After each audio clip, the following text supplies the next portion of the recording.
అందరికీ నమస్కారం. భారత విద్యార్థి ఫెడరేషన్ ఎస్ఎఫ్ఐ తెలంగాణ రాష్ట్ర కమిటీ ఈరోజు చలో అసెంబ్లీ కార్యక్రమానికి పిలిపించింది.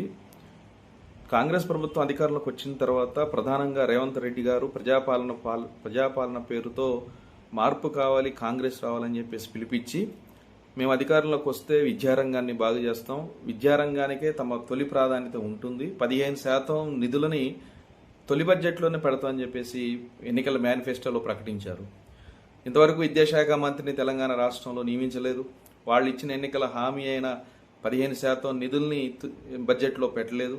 పైగా తెలంగాణ విద్యా కమిషన్ కొన్ని ముఖ్యమైన సిఫారసులు ఈ రాష్ట్ర ప్రభుత్వానికి చేసింది. తెలంగాణ విద్యా కమిషన్ చెప్పిన దాని ప్రకారం చూసినా 18% నిధులు కేటాయించాలి.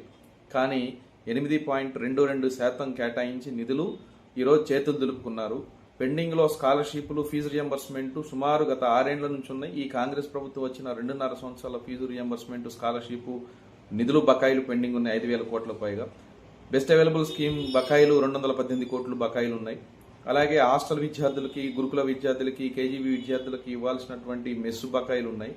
అలాగే ఇతర విద్యార్థులకి రావాల్సినటువంటి కనీసం సౌకర్యాలైనటువంటి సోప్ అండ్ ఆయిల్ కానీ ఇతరత్ర మౌలిక వస్తువులు కూడా ఎక్కడా లేవు. వీటితో పాటు గురుకులాలు 662 గురుకులాలు అద్దెపాలన నడుస్తూ ఉన్నాయి.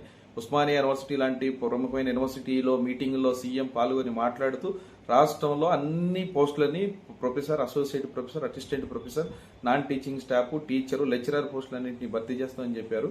ఎక్కడ కూడా భర్తీ చేయనటువంటి పరిస్థితి ఉన్నది.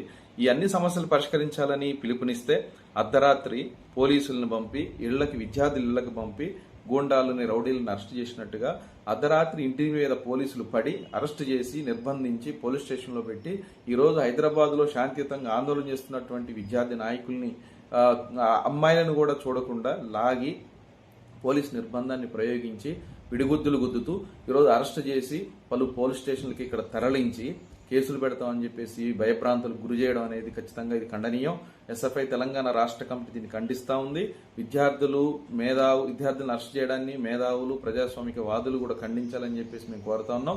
కాంగ్రెస్ ప్రభుత్వం ప్రజాస్వామ్యం పేరుతో 6వ గ్యారంటీలు మేము ఇచ్చాం, 7వ గ్యారంటీ ప్రజాస్వామ్యం అనే పేరుతో అధికారంలోకి వచ్చి ఈరోజు ప్రజాస్వామ్యయుతంగా ఆందోళన చేసే అవకాశాలు, ఆందోళన చేస్తున్న వారిపైన పోలీసుల చేత ముందస్తు అరెస్టుల పేరుతో ఇళ్ల మీద పడి దాడి చేయడం, అరెస్ట్ చేయడం, పోలీస్ స్టేషన్లో నిర్బంధించడం, అలాగే ఆందోళన చేస్తున్న విద్యార్థులను అక్రమంగా అరెస్ట్ చేసి చొక్కాలు చింపి పిడిగుద్దులు గుద్ది పోలీసు వాళ్లతో దాడులు చేయించడం లాంటి చర్యల్ని ప్రతి ఒక్కరు ఖండించాలి.